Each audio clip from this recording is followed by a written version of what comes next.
Hi friends.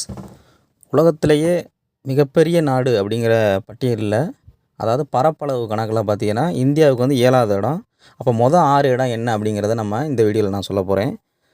First 6 இடம் நம்ம தெரிஞ்சுக்கணும். அந்த 6 இடம் வந்து ஒரு ஷார்ட்கட் மூலமாக நான் இங்கே சொல்லப் போகிறேன். அது என்ன ஷார்ட்கட் அப்படின்னு பார்த்தீங்கன்னா, ஆர்சிசி உபய் அப்படிங்கிற வேர்டை ஞாபகம் வச்சுக்கிட்டிங்கன்னா, மொதல் 7யுமே இந்தியா வந்து 7வது இடம்.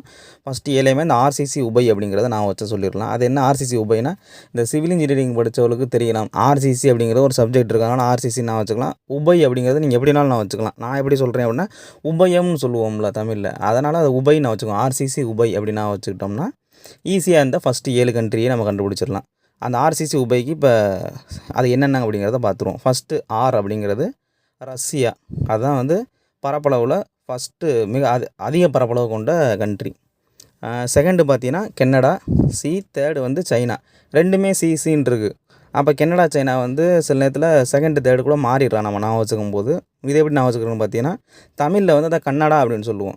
அப்போ கண்ணு தானே ஃபஸ்ட்டு நம்மளுக்கு முக்கியம். அதனால் நம்ம 2வதாக கன்னடாவை வச்சுட்டு தேர்டு வந்து சைனா அப்படின்னு நான் வச்சுக்கணும். அடுத்து வந்து உபய், யுபிஏஐ. அப்போ 4த்து வந்து யுஎஸ்ஏ. 5த்து பி வந்து பிரேசில். 6த்து உள்ள ஏ வந்து ஆஸ்திரேலியா. 7த்து உள்ள ஐ இந்தியா. ஸோ இந்த ஆர்டரில் நீங்கள் ஞாபகம் வச்சுக்கிட்டிங்கன்னா என்றைக்குமே மறக்காது. ஆர்சிசி உபய். இந்த சி மட்டும்தான் கன்ஃபியூஷன் ஆகும். மற்றபடி வேறு எதுவும் கன்ஃபியூஸ் ஆகிறதுக்கு வாய்ப்பு கிடையாது.